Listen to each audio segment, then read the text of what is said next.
मैं जाके वोट दूं, वहां पर वो हैं बाबा सिद्दीकी और प्रिया दत्त।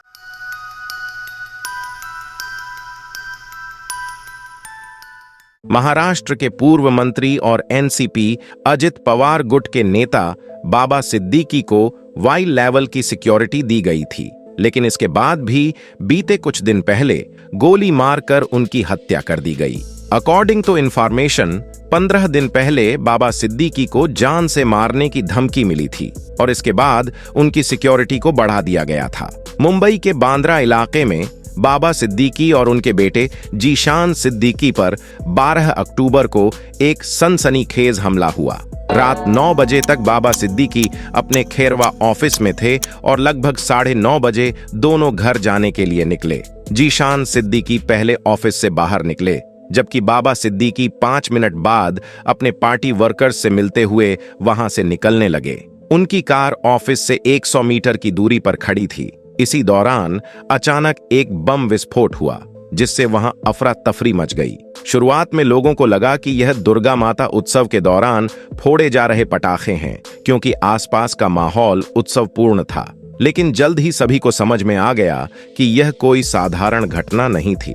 विस्फोट के बाद 3 लोग अपने चेहरे पर रुमाल बांधे हुए कार से उतरे और बाबा सिद्दीकी पर 3 राउंड फायरिंग की। पुलिस की जांच में पता चला कि हमले में 9.9 mm पिस्टल का इस्तेमाल किया गया था।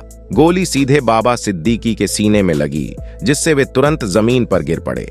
विस्फोट से चारों ओर धुआं फैल गया, जिससे मौके पर मौजूद लोगों को कुछ समझ नहीं आ रहा था कि क्या हो रहा है। धुआं कम होने पर देखा गया कि बाबा सिद्दीकी खून से लथपथ पड़े हुए थे। वहां मौजूद पार्टी वर्कर्स ने तुरंत उन्हें लीलावती अस्पताल पहुंचाया, लेकिन सीने में गोली लगने के कारण उनकी मौत हो चुकी थी। इस हमले में एक वर्कर के पैर में भी गोली लगी थी, जबकि 2 गोलियां बाबा सिद्दीकी की बुलेट प्रूफ कार पर लगी थीं। यह चिंता का विषय था कि बुलेट प्रूफ कार होने के बावजूद गोली कैसे शीशे के अंदर घुस गई, जिससे यह अंदाजा लगाया गया कि हमलावरों के हथियार अत्याधुनिक थे। बाबा सिद्दीकी को वाई लेवल की सिक्योरिटी दी गई थी और उनके साथ एक पुलिस कांस्टेबल भी तैनात था। लेकिन फायरिंग के दौरान वह पुलिसकर्मी कहां था और घटना के समय क्या कर रहा था, इस बारे में कोई जानकारी नहीं मिल पाई है। घटना के बाद सोशल मीडिया पर एक पोस्ट भी सामने आया, जिसमें एक व्यक्ति ने इस हमले के संदर्भ में कुछ टिप्पणी की, जिससे जांच और पेचीदा हो गई है। सोशल मीडिया हैंडल फेसबुक पर शुभू लोंकर नाम का शख्स एक पोस्ट करते हुए कहता है, इस पोस्ट में कहा गया कि जो सलमान खान और दाऊद की हेल्प करेगा वो अपना हिसाब किताब लगा के रखना। सलमान खान, हम यह जंग चाहते नहीं थे, लेकिन तुमने हमारे भाई का नुकसान करवाया। आज बाबा सिद्दीकी की शराफत के पुल बनाए जा रहे हैं। एक टाइम में दाऊद के साथ मकोका एक्ट में था। इसके मरने का कारण अनुज थापन और दाऊद को बॉलीवुड, राजनीति, प्रॉपर्टी डीलिंग से जोड़ना था। अब इस एक पोस्ट के साथ यह कहा गया कि इस हत्या को किसी और ने नहीं, बल्कि सलमान को धमकी देने वाले लॉरेंस बिश्नोई ने कराई है। वह लॉरेंस बिश्नोई जिसने अभी कुछ दिन पहले ही सलमान के घर पर गोली चलवा दी थी और इसकी जिम्मेदारी भी ली थी। खैर, सोशल मीडिया पर शेयर किए गए इस पोस्ट में कहा गया, हमारी किसी से कोई दुश्मनी नहीं है, पर जो भी सलमान खान और दाऊद गैंग की हेल्प करेगा वह अपना हिसाब किताब लगा के रखना।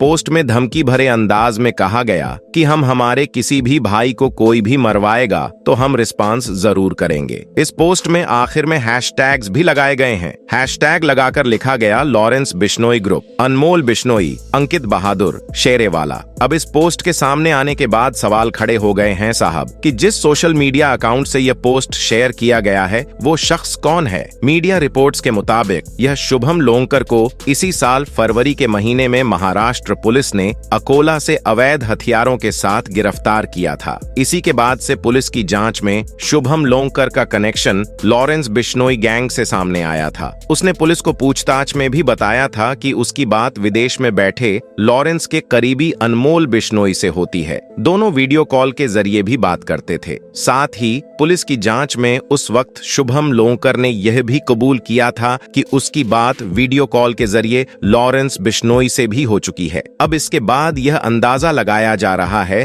कि अगर कोई शख्स इतने बड़े नेता तक पहुंच सकता है तो क्या अब सच में अगला नंबर सलमान खान का है। तभी तो जैसे ही लॉरेंस बिश्नोई गैंग ने इसकी जिम्मेदारी ली, वहीं मुंबई पुलिस ने सलमान खान के गैलेक्सी अपार्टमेंट के बाहर सिक्योरिटी बढ़ा दी है। सोशल मीडिया पर एक वीडियो और वायरल हो रहा है जिसमें गैलेक्सी के बाहर अच्छी खासी सिक्योरिटी देखी जा सकती है। बाबा सिद्दीकी की हत्या ने मुंबई पुलिस को परेशान कर दिया है। ई टाइम्स की एक रिपोर्ट में एक सोर्स ने बताया कि सिक्योरिटी के लिए काफी चीजें बदली जा रही हैं, लेकिन सवाल तो यह भी है कि आखिर सलमान खान के पीछे क्यों पड़ा हुआ है यह लॉरेंस बिश्नोई गैंग। सितंबर 1998 की बात है। राजस्थान के जोधपुर में फिल्म हम साथ साथ हैं की शूटिंग चल रही थी। सलमान खान इस फिल्म में लीड एक्टर थे। 27 से 28 सितंबर की रात काकानी गांव में एक खेत के पास गाड़ी की लाइट चमकी। गांव वाले फौरन अपने घर से निकले। उन्हें सफेद जिप्सी दिखी और वह भांप गए कि कोई शिकार करने आया है। इसी बीच गोली चलने की आवाज आई। गांव वाले उस तरफ भागे जहां से आवाज आई थी। पास पहुंचे तो जिप्सी को तेजी से वहां से भागते देखा। कुछ नौजवानों ने जिप्सी का पीछा भी किया, लेकिन वह भागने में कामयाब रहे। अगले दिन अखबारों में इस घटना की खबर छपी। एक चश्मदीद ने दावा किया कि उसने भागती हुई जिप्सी में बैठे सलमान खान को पहचान लिया था। मामले की छानबीन शुरू हुई और वन विभाग की टीम घोड़ा फार्म्स पहुंच गई, जहां सलमान समेत हम साथ साथ हैं का क्रू ठहरा था। वहां काला हिरण के अवशेष मिले। 2 अक्टूबर को बिश्नोई समाज ने इस मामले में सलमान खान के खिलाफ FIR दर्ज करा दी। सलमान खान की गिरफ्तारी हुई और उन्हें जेल जाना पड़ा। दरअसल बिश्नोई समाज में हिरण की पूजा होती है और वो हिरण के लिए कुछ भी कर गुजरने पर उतारू हो जाते हैं। 2018 में बिश्नोई समाज से आने वाले लॉरेंस बिश्नोई ने ऐलान किया था कि काले हिरण के शिकार के लिए वह सलमान खान से बदला लेकर रहेगा और उन्हें जिंदा नहीं छोड़ेगा। अब बस इसी को लेकर उसने सलमान खान के घर पर फायरिंग भी करवाई थी। 14 अप्रैल 2024 को सुबह के 4:51 का वक्त था। 2 बाइक सवार सलमान खान के बांद्रा वाले गैलेक्सी अपार्टमेंट पहुंचे। दोनों ने 5 राउंड फायरिंग की। इस फायरिंग में गोली सलमान के घर के दीवार पर लगी। वहीं यह गोली सलमान के घर पर लगे नेट को चीरती हुई उनके ड्राइंग रूम की दीवार पर लगी। फायरिंग के बाद दोनों शूटर्स अपनी बाइक मौके पर ही छोड़कर फरार हो गए। बाद में लॉरेंस के भाई अनमोल ने सोशल मीडिया पर पोस्ट करके हमले की जिम्मेदारी ली थी। अब बाबा सिद्दीकी की हत्या के बाद इसलिए यह डर भी बढ़ गया है कि कहीं अगला नंबर सलमान खान का ना लग जाए, इसलिए उनकी सिक्योरिटी काफी टाइट कर दी गई है। अब वैसे सिक्योरिटी को लेकर एक सवाल तो बाबा के लिए भी बनता है कि बाबा सिद्दीकी को Y कैटेगरी की सिक्योरिटी मिली हुई थी, तो फिर साथ में क्यों थे सिर्फ 3 पुलिस वाले? बाबा सिद्दीकी की सुरक्षा में कितने पुलिसकर्मी तैनात थे?